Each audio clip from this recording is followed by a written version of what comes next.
Bonjour à tous, je suis Marion et j'ai lancé Agoyamam en mai dernier. Comme une nouvelle destination bien-être, Agoyamam est une invitation au partage d'énergie positive pour prendre soin de son mental. Aujourd'hui, Agoyamam a grandi et Alexandra a rejoint l'aventure. Nous sommes toutes les deux convaincues que le mental, souvent oublié, souvent négligé, est la clé de nos futures réussites. Parce qu'aller au bout de ses rêves n'est pas juste un concept marketing et utopiste. À travers chaque épisode, nous partons à la rencontre d'invités inspirants. Leur point commun à tous, des aventures passionnantes et une force mentale à l'effet coup de boost. Nous espérons que leurs parcours vous feront du bien, vous inspireront au quotidien et vous donneront peut-être l'envie de vous lancer vous aussi. Retrouvez-nous alors très vite sur la plateforme agoyamam.com ou sur notre compte Instagram agoyamam. Si vous aimez notre projet, n'hésitez pas à en parler autour de vous ainsi que sur les réseaux sociaux parce qu'une viralité bien-être est toujours la bienvenue pour faire grandir les jeunes projets. On compte aussi sur vous pour mettre 5 étoiles au podcast sur l'application Apple Podcast. Quelques minutes de votre temps suffisent et nous permettent ainsi de faire connaître Agoyamam à un maximum de personnes. Bonne écoute! Bonjour à tous. Aujourd'hui, je suis ravie d'accueillir sur le podcast Agoyamam Laurita, plus connue sous le nom de Laurita Socaliente sur les réseaux sociaux.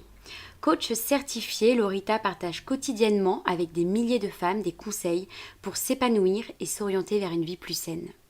Laurita a réinventé sa vie professionnelle et aide désormais les femmes à devenir leur meilleure version, à réaliser leurs rêves et à révéler leur potentiel grâce à des programmes d'accompagnement, des podcasts, des livres et une plateforme très complète, socaliente.fr. J'ai aujourd'hui souhaité échanger avec Laurita pour qu'elle nous partage sa propre expérience de transformation positive. Laurita a réinventé intégralement son cadre professionnel et est aujourd'hui guide holistique, coach et philanthrope. Depuis 2019, elle vit où bon lui semble, s'est créée sa propre liberté professionnelle, mais aussi personnelle. La santé mentale, le sport, l'alimentation sont ses maîtres mots et nous confiera aujourd'hui certaines clés pour reprendre le pouvoir sur sa vie. Bonjour Laurita. Hello. Merci beaucoup Laurita d'avoir accepté de participer au podcast Agoyamam. Merci de me recevoir. Alors aujourd'hui, tu vas nous parler effectivement de ta propre expérience de transformation positive. Tu vas également nous parler de santé mentale, de sport, d'alimentation. Et puis tu vas nous confier, rien que ça, certaines clés pour reprendre le pouvoir sur sa vie. C'est noté. Alors, bon, on va peut-être commencer par, parce qu'effectivement, moi, j'ai fait une brève description, mais je suis sûre que tu vas te présenter beaucoup mieux que moi. Donc, Laurita, ou Laure, ou Laura, pardon, comme tu préfères, qui es-tu? Oui, eh bien exact. Je m'appelle Laura dans la vraie vie, mais bon, sur les réseaux sociaux, tout le monde me connaît sous le nom de Laurita. Socaliente. Pourquoi? Parce que Socaliente, c'est en référence à la Californie du Sud, hein, et non pas parce que je trouve que je suis extra sexy, pas du tout. Euh, du coup, je suis effectivement coach holistique, ce qui veut absolument tout et rien dire. C'est vrai que, en fait, c'est juste parce que j'ai commencé à faire attention à mon corps, puis ensuite je me suis orientée un peu niveau mental et je me suis rendu compte que tout était lié. Et en fait, en m'aidant moi-même, je me suis dit qu'il fallait que j'aide d'autres gens parce que c'était finalement pas si compliqué, même si c'est pas évident. Donc, je partage aujourd'hui avec de nombreuses personnes des techniques de développement personnel, de la PNL, de la psychologie positive, ou bien même, tu vois, des neurosciences. Et en fait, j'aide les gens à reprendre le pouvoir sur leur vie et à créer la vie de leur rêve. Donc, j'ai créé pour ça des programmes et comme tu dis, je suis en train d'écrire un livre en ce moment. Donc voilà, j'essaie de partager des good vibes et d'aider, de contribuer pour le plus grand nombre. Super. Et c'est quelque chose que tu as toujours voulu faire? C'est un peu une vocation ou j'imagine que tu avais une vie avant? Enfin, je te dis, j'imagine, je l'ai bien évidemment lu, mais comment s'est passée cette transformation et est-ce que c'est quelque chose que tu as toujours finalement voulu faire et transmettre? Non, alors pas du tout. En fait, avant, pour te dire, il y a quelques années de ça, tu m'aurais demandé, quel est ton rêve? Je t'aurais dit, moi j'ai envie d'être directrice marketing de la plus grande maison cosmétique française, enfin, rien à voir. Et d'ailleurs, c'est Étonnant. pour ça que j'ai ouais, très étonnant, rien à voir. Et j'ai fait d'ailleurs mes études, dans ce sens-là. Donc, moi je suis diplômée en marketing, j'ai un master après j'ai eu plusieurs expériences justement dans les cosmétiques, jusqu'au jour où je me suis rendu compte que c'était pas du tout mon truc, enfin qu'en fait, je voyais pas trop l'intérêt de ce que je faisais. Je me disais: «OK, c'est bien, tu mets des produits sur le marché, c'est cool, mais au final, qu'est-ce que ça t'apporte? Pas grand-chose. Donc, ça, je te dis ça, c'était il y a quelques années et il m'a fallu quand même quelques années aussi. Après, je me suis dit, ok, non, c'est pas ça pour toi. Toi, ce que tu aimes faire, en fait, c'est voyager. Donc, je me suis orientée dans les voyages, pareil, en marketing toujours. Et ça, c'était vraiment cool. Mais tu vois, il me manquait quelque chose. Et surtout, mon dernier poste dans les voyages, c'était vraiment très orienté vente. Et ça, c'est quelque chose que moi, qui me correspondait pas du tout. On me demandait de mentir, on me demandait de trouver des stratagèmes pour avoir de nouveaux clients et tout ça. Et c'était archi contre mes valeurs. Mais à l'époque, je m'en étais pas vraiment rendu compte. Donc en fait, si tu veux, je faisais ce job et j'avais quand même une espèce de boule au ventre. Je me sentais pas forcément bien de faire ça, mais j'arrivais pas vraiment à mettre les mots dessus. Mhm. Jusqu'au jour où on m'a vraiment demandé ouvertement devant tout le monde de mentir à quelqu'un. Et là, je me suis dit, non, mais en fait, on t'a appris toute ta vie à pas mentir, à être honnête, à partager des choses et bien positives et tout. Et là, tu es en train de raconter n'importe quoi juste parce que ton entreprise, un patron que tu connais même pas, veut s'enrichir, tu vois, c'est pas OK. Et en fait, à ce moment-là, je me suis dit, non, mais il faut que je change de voie. Et là, j'ai commencé un travail sur moi qui m'a amené à là où j'en suis actuellement. Et ça a été long comme travail, je ne me rends pas compte entre le moment où j'imagine que tu as démissionné et le moment où tu t'es réinventé, où tu as senti que tu avais cette force pour transmettre à d'autres personnes. Alors ça a été hyper long, hein, parce que ça a commencé, en 2010, donc c'est pour te dire, tu vois, Ah ça ouais, fait 10 ans. ouais, Ouais, bien c'était sûr. hyper long, le temps que je comprenne que la cosmétique, c'était pas pour moi. Après que je me rende compte qu'en fait, l'entreprise et surtout la vente, c'était vraiment pas mon truc, ça a mis 10 ans. Mais alors non, je n'ai pas démissionné. En fait, si tu veux, pour te refaire rapidement le parcours, moi, j'ai découvert le monde des réseaux sociaux il y a 5 4 ans de ça, 4 ans. Mhm. En fait, j'ai perdu du poids. Bon, j'ai fait un programme de perte de poids. C'était un moment où je me sentais pas bien dans mon corps, donc je me suis dit, ok, bon, tu te sens pas bien, qu'est-ce qu'il faut faire? Faut perdre du poids. C'était comme ça que je pensais les choses. Résultat, j'ai perdu 10 kilos et c'était à l'époque sur Instagram la grande mode des avant-après, tu vois. Ok. Donc, moi, je partageais vraiment ça comme un journal. Enfin, tu vois, genre aujourd'hui, j'ai mangé une pomme, aujourd'hui, j'ai fait du sport et machin. Et le truc, c'est que tout ça, finalement, ça a pris un peu d'ampleur et du coup, j'ai pu construire une communauté et j'ai découvert ce monde-là. Et j'ai commencé à aider des gens gratuitement qui me posaient des questions, qui me demandaient des conseils sur l'alimentation. Donc je me suis dit, ok, bah, je vais quand même me renseigner, je vais passer un diplôme en nutrition, histoire d'avoir quand même, entre guillemets, une légitimité. Et puis en fait, gratuitement, pendant des années, j'ai aidé des gens qui me posaient des questions pour perdre du poids, se sentir mieux dans leur peau.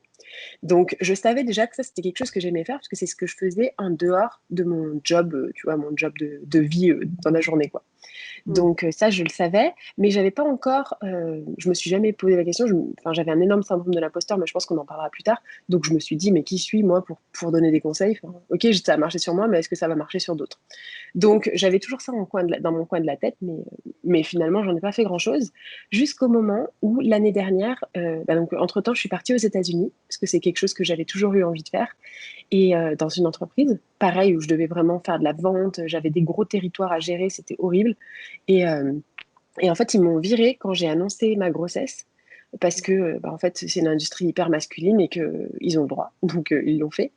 Et là, je me suis dit, ok, bon bah là, là, c'est le moment, c'est un signe de la vie qui te dit là, écoute, tu n'es pas faite pour ça, donc fais quelque chose, juste change en fait. Mhm. Fais quelque chose qui te plaît, quoi. Finalement, de toute façon, là, clairement, tu n'as plus de job. Donc, qu'est-ce que tu fais? Tu n'as pas trouvé un job alimentaire qui va te rendre malheureuse. Fais quelque chose et trouve ta mission de vie. Et voilà. Et c'est là où j'en suis arrivée à ce que je fais actuellement. Ah oui, effectivement, ça a été un long, long parcours. Et finalement, tu vois, j'allais te poser une question toujours finalement liée au changement, c'est de se dire, je change radicalement de vie, mais sans avoir la notion de fuite. Tu vois, on peut avoir des mauvaises expériences professionnelles et puis du jour au lendemain démissionner et se reconvertir. Mais toi, j'ai eu l'impression quand même que voilà, il y a eu un long cheminement, des déclics, des prises de conscience. Et Ouais. puis finalement, ça a été hyper progressif, donc je comprends très bien le changement. Et donc, tu parlais justement du syndrome de l'imposteur. Bon, moi, c'est vrai que j'ai souvent cette question-là parce que mes invités en parlent plus ou moins de façon naturelle. Comment tu es passé au-delà de ce syndrome? Est-ce que je suis passée au-delà? Pas sûr. C'est vrai que je pense que ça touche énormément de gens. Bon, je pense que n'importe quel entrepreneur, déjà, à mon avis, l'a déjà ressenti au moins une fois. Et même, tu vois, dans le business, des fois, on t'offre un poste, une position, et tu te dis, mais je suis pas du tout à la hauteur, j'ai pas les épaules, quoi. Donc ouais, c'est clair que ça m'étonne pas que ce soit un sujet assez récurrent. Écoute, je pense pas être passée au-dessus. Je pense que j'ai toujours ce syndrome de l'imposteur. Au début, c'était horrible. Je faisais, bah d'ailleurs, j'ai pricé mes produits très très bas parce que j'avais hyper peur de déplaire, de décevoir et tout ça. Et en fait, je me suis rendu compte, en prenant une coach américaine, que c'était ridicule, en fait. En fait, je faisais le calcul, j'étais payée 15 centimes de l'heure avec tous mes programmes de coaching, tu vois. Donc, elle m'a dit, mais est-ce que tu te rends compte un peu, là, comme c'est ridicule? Donc, du coup, j'ai un petit peu augmenté mes prix petit à petit, et j'ai fini par avoir des preuves sociales, ce qu'on appelle des preuves sociales, c'est-à-dire des témoignages positifs des personnes qui avaient fait mes programmes. Et même à ce moment-là, tu vois, je me disais, non, mais elles essaient de me faire plaisir, enfin, ridicule. Donc, j'ai énormément travaillé sur mon estime de moi parce que je pense que le syndrome de l'imposteur, c'est vraiment lié à l'estime de soi. Donc, j'ai essayé de reconnaître ma valeur, de me rendre compte que j'arnaquais personne. En fait, je n'étais pas une arnaque. Juste, j'ai passé des certifications aussi pour être coach. Parce que tu vois, pour moi, ça passait par là à l'époque. Bon, maintenant, c'est plus du tout le cas, hein. Pour moi, les diplômes, c'est plus du tout quelque chose d'indispensable dans certains domaines. Mais tu vois, en fait, ça m'a rassurée. Je me suis dit, OK, bah, c'est bon, je suis diplômée en PNL, donc je suis légitime de donner des conseils. Et Ouais, petit à petit, en fait, en pratiquant, tu vois, plus je coach des femmes, plus je me dis, bon, bah, en fait, je les aide, elles me renvoient des messages positifs par la suite.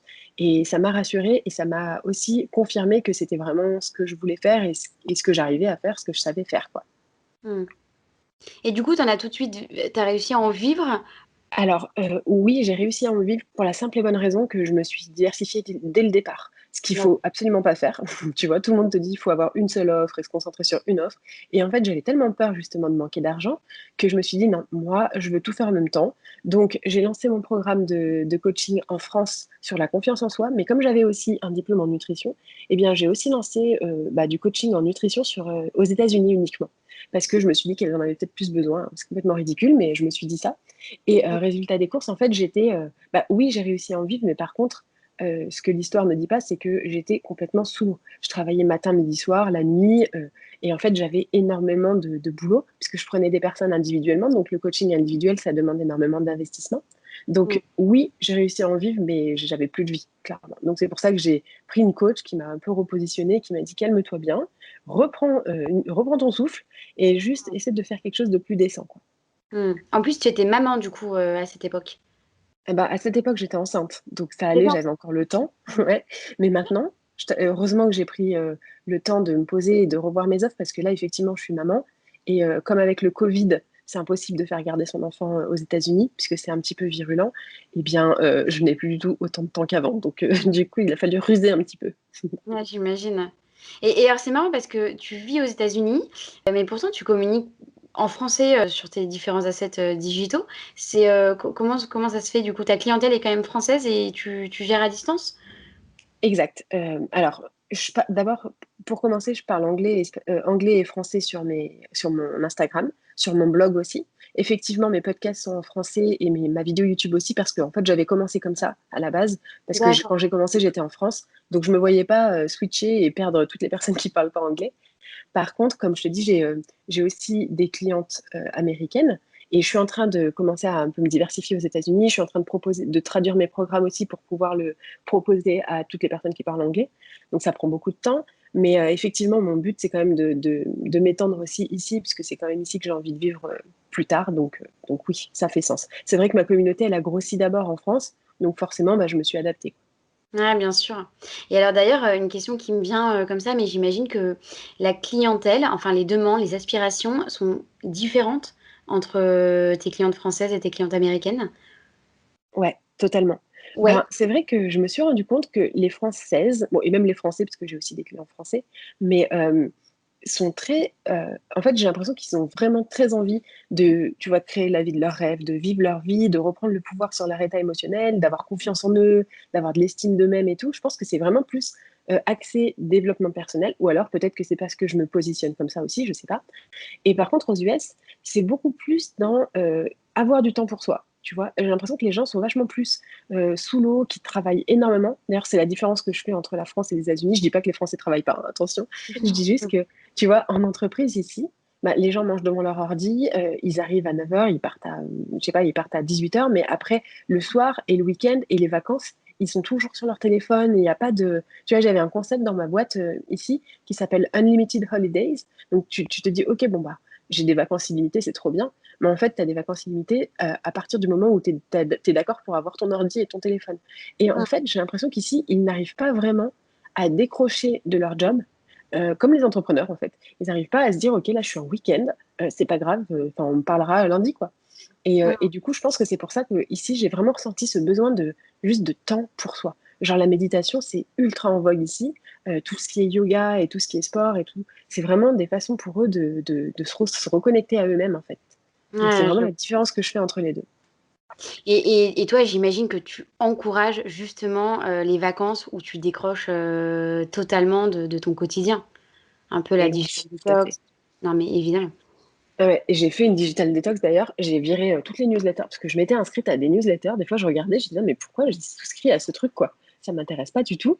Donc, du coup, j'ai fait effectivement moi-même une digital detox pendant une semaine et je me suis rendu compte des bienfaits de cette technique. Donc c'est vraiment, d'ailleurs, c'est la seule détox que je conseille, mais c'est vrai que je pense que c'est important de le faire et de décrocher. Et tu vois, en étant entrepreneur, au début, pour tout te dire, bah, jusqu'à juin, on va dire, donc c'est-à-dire que c'est assez récent, je culpabilisais de ne pas prendre de temps pour moi.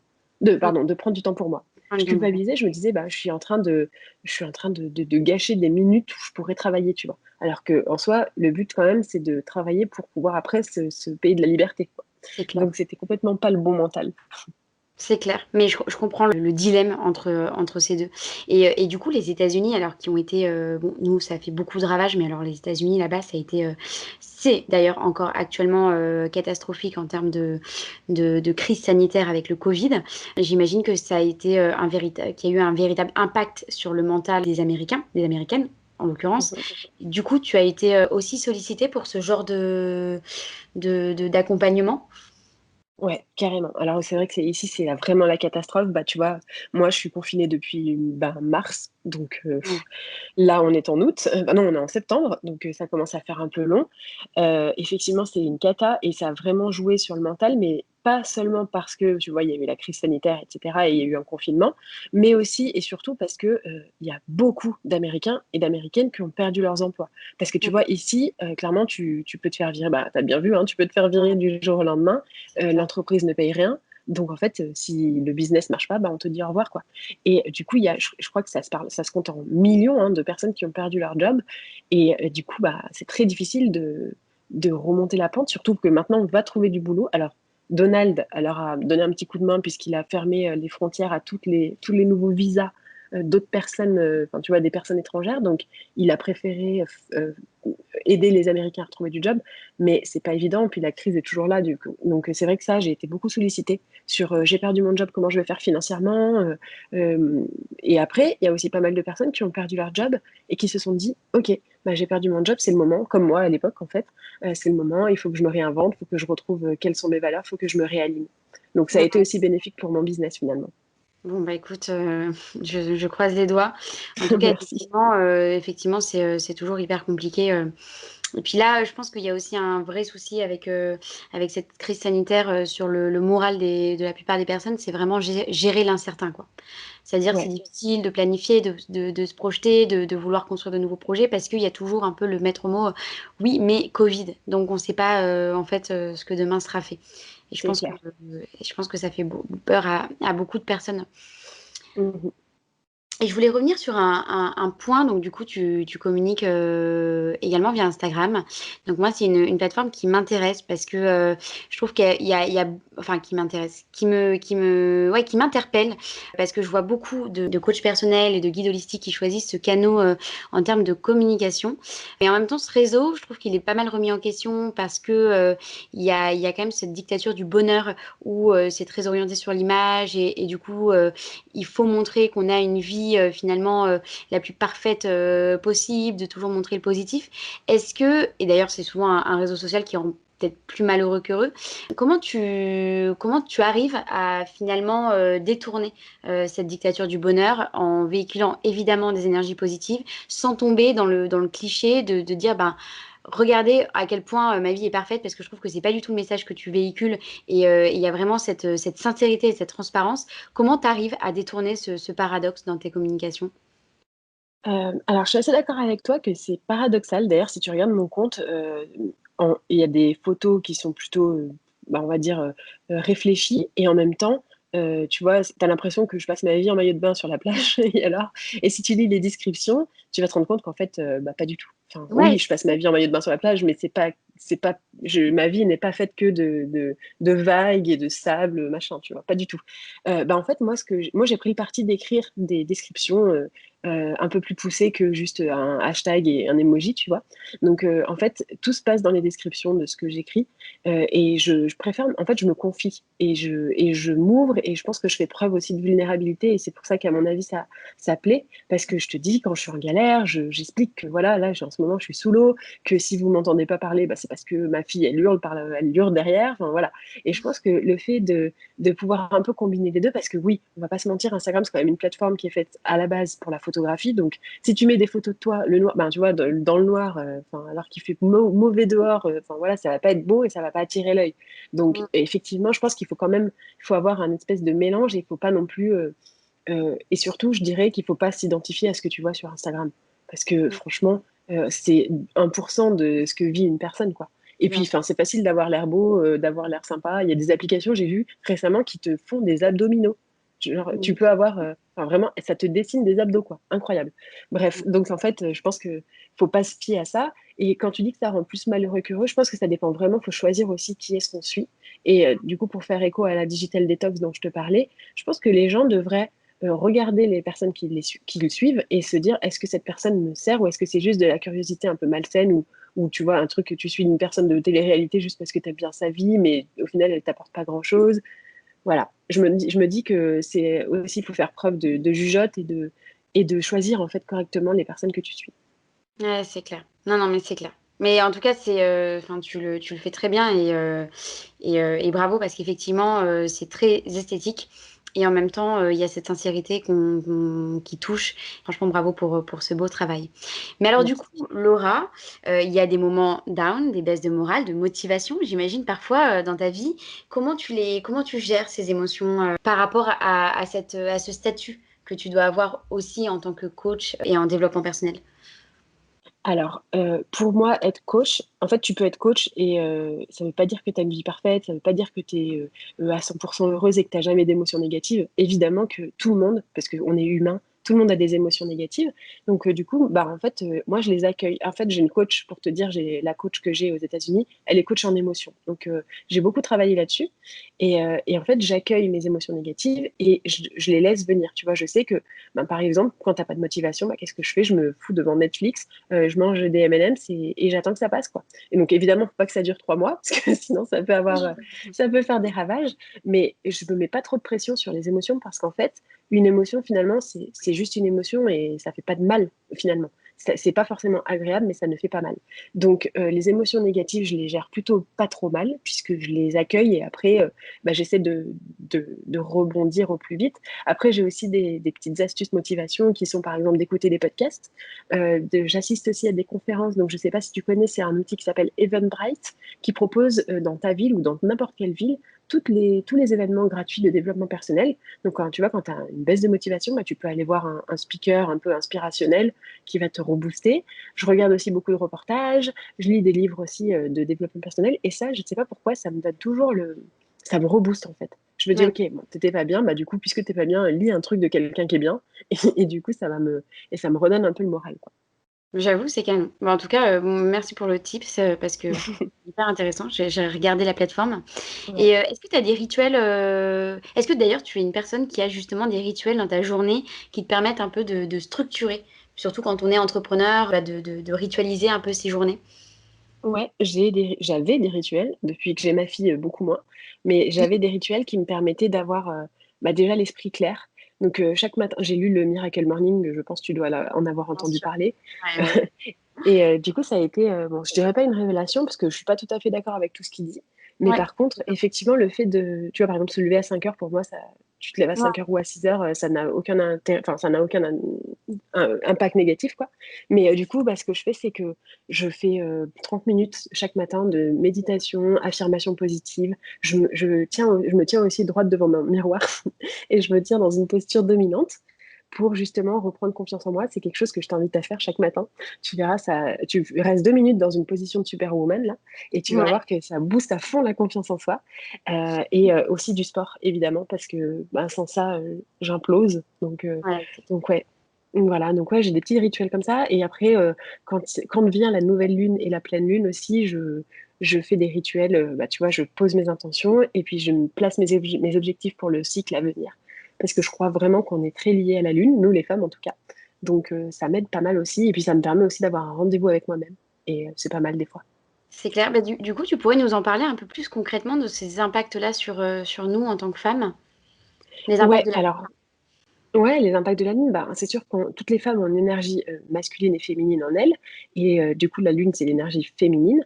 Et en fait, plus t'es connecté à la lune et plus tu suis, parce que tu vois, tes cycles féminins, donc ton cycle féminin, il est lié aux phases de la lune aussi.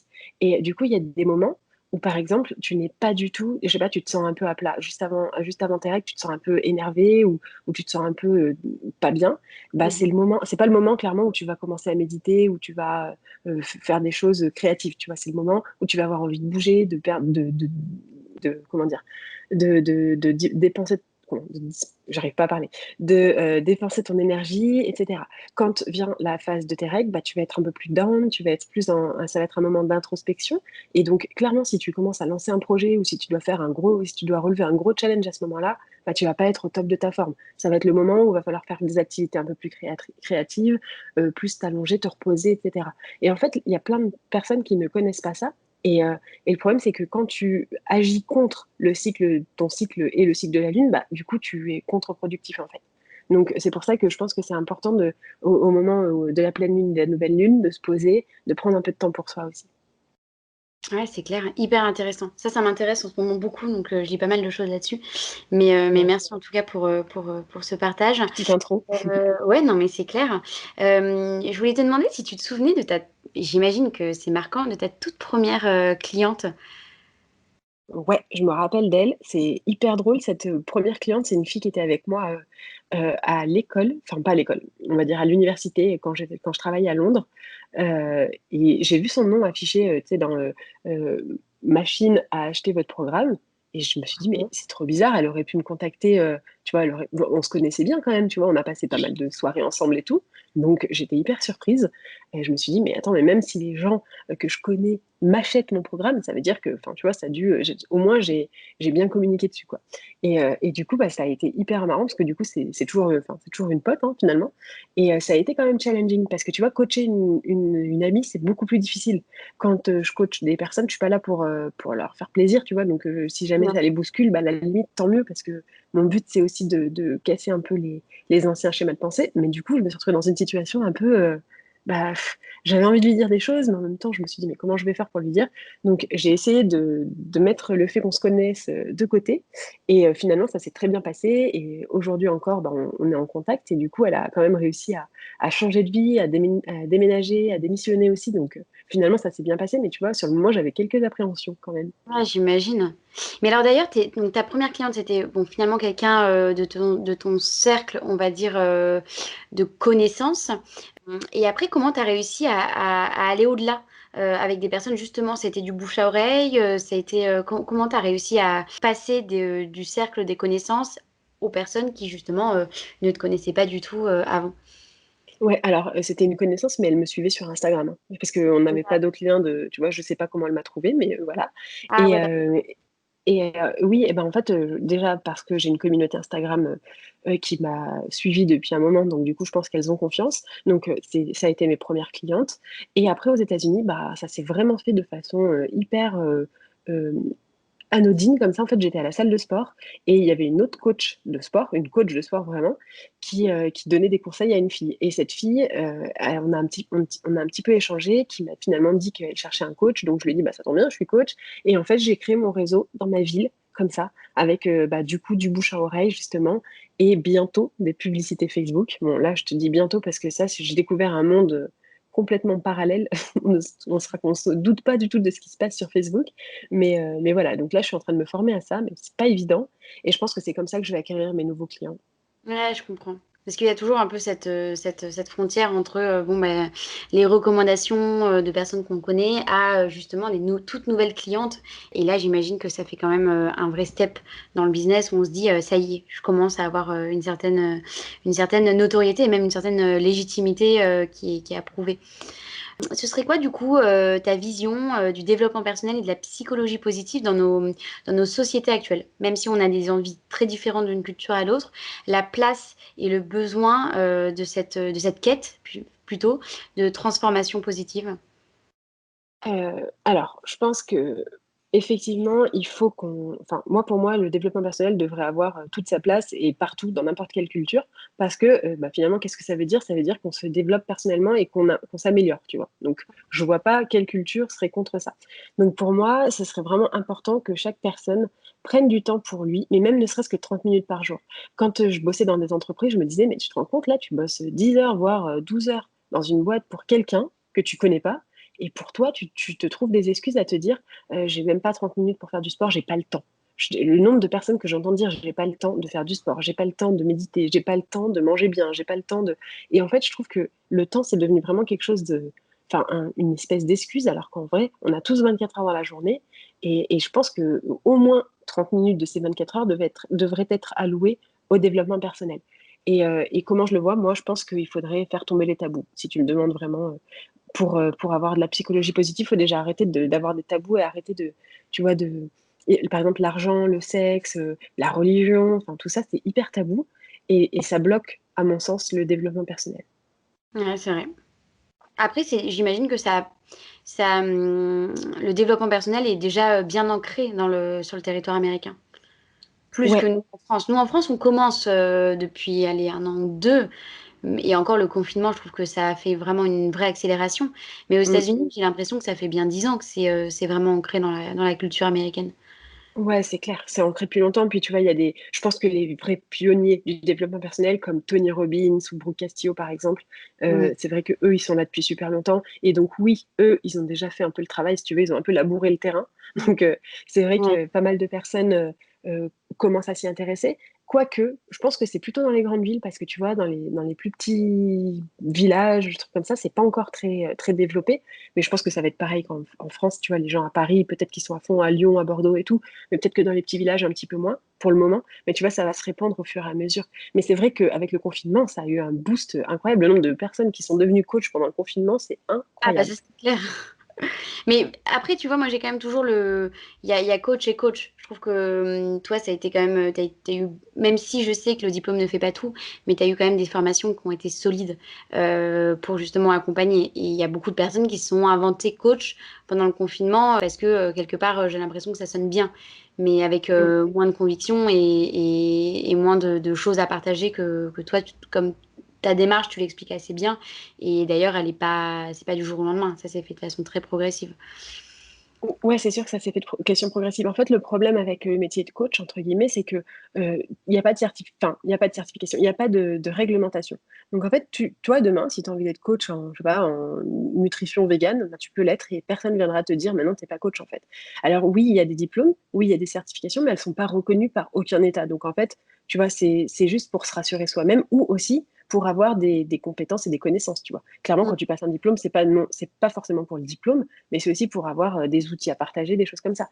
Effectivement, tout le monde peut être coach. Pour moi, en fait, je fais un peu la différence entre un coach et un mentor. Pour moi, en fait, un coach, c'est quelqu'un effectivement qui a les outils et qui peut t'aider sur des problématiques qu'il n'a pas forcément vécues lui, alors qu'un mentor, c'est quelqu'un qui a déjà fait le chemin, comme Tony Robbins par exemple, et qui du coup va t'aider à faire le même chemin que lui, tu vois. Ouais, je comprends. Donc, Donc, du coup, moi, j'ai aussi, je sais pas trop en fait comment me positionner parce que d'un côté, j'ai les outils puisque je les ai étudiés, je les ai appris et je les ai même mis en pratique de mon côté, mais aussi mentor parce que j'ai fait déjà le chemin. Tu vois, moi, je me suis fait virer enceinte, j'ai vécu des violences conjugales à un moment donné, j'ai fait des bore-out à répétition parce que je me faisais vraiment royalement suer au boulot. Enfin, tu vois, et en fait, toutes ces étapes-là, je les ai vécues. Donc, en fait, je me dis, je suis aussi légitime par mon expérience et pas uniquement par mon diplôme.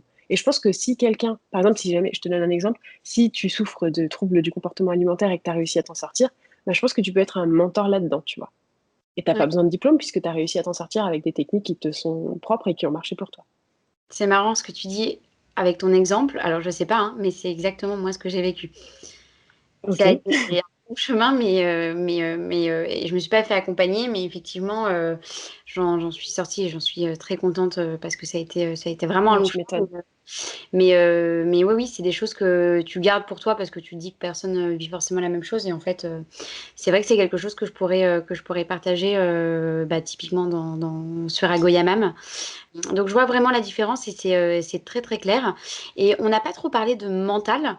Pour toi, le rôle du mental dans une transformation positive, comment tu prends soin de ton mental, comment tu forges ton mental et à quel point le mental est important pour ta propre transformation positive.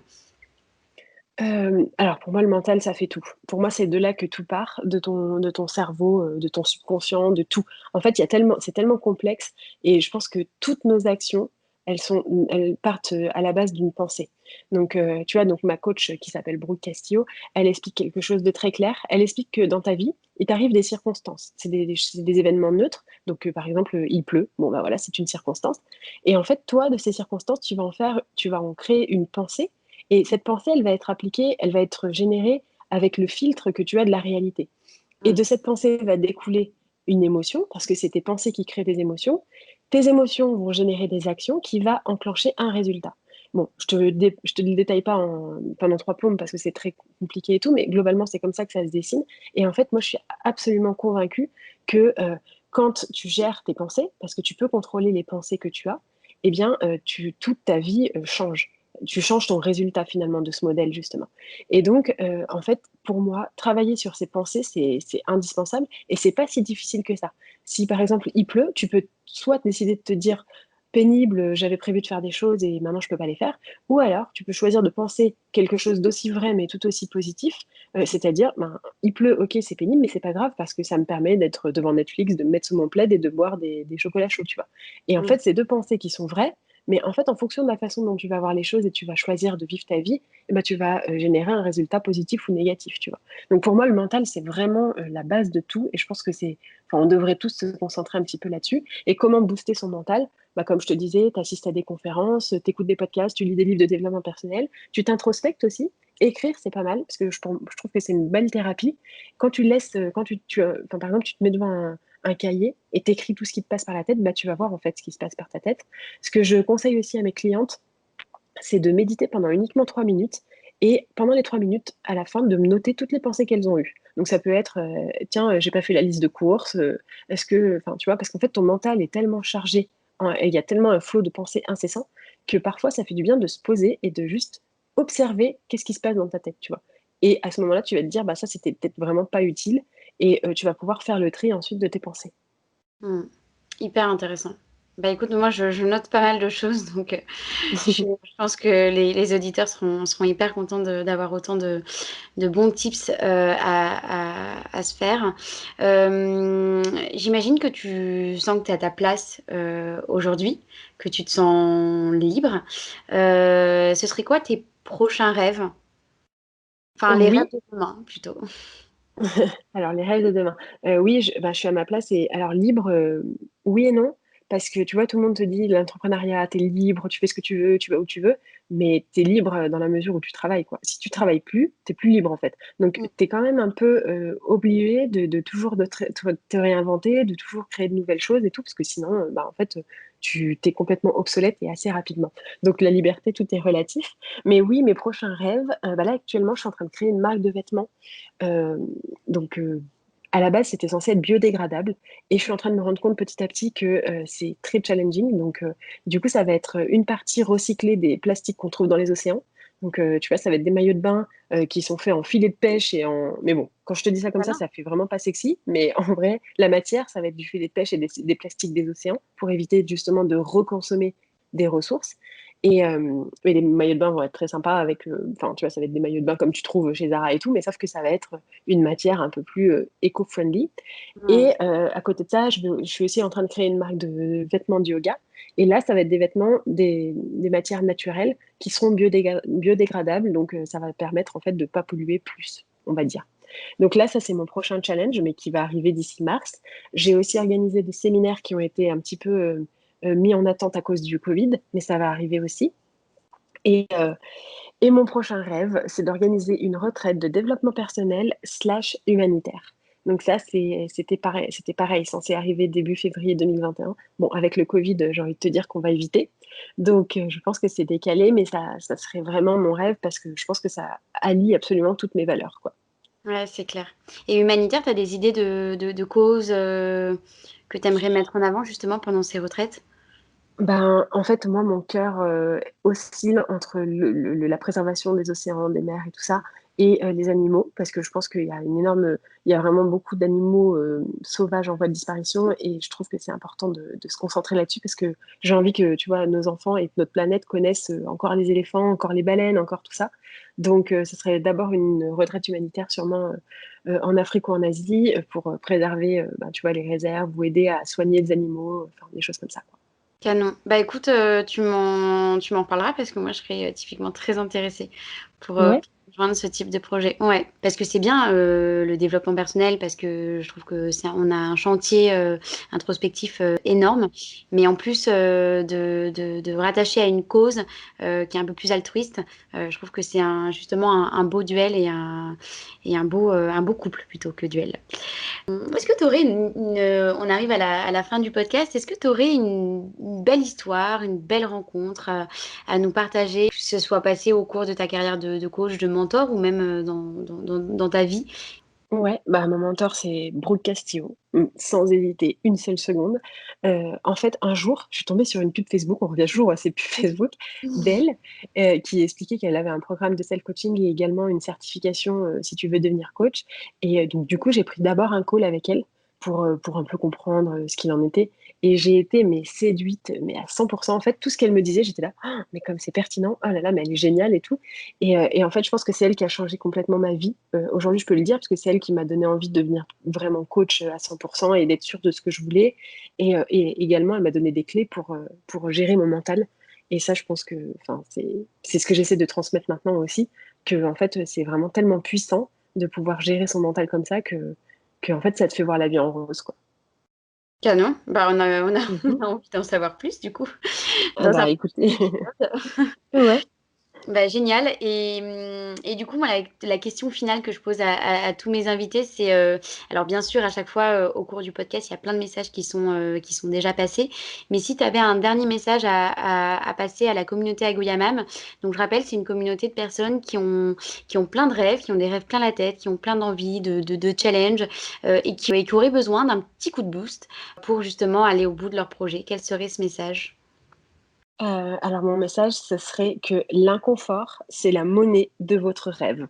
En fait, il va falloir passer par des phases d'inconfort, et c'est OK et c'est pas grave de passer par des phases d'inconfort. C'est difficile de passer le cap et de sortir de sa zone de confort, mais en fait, c'est comme ça que tu arrives à créer des résultats, durables et des résultats positifs dans ta vie. Donc, faut pas avoir peur de l'inconfort, et pour moi, tout finit toujours par passer. Si vous êtes dans une phase, pas terrible en ce moment, ça va passer.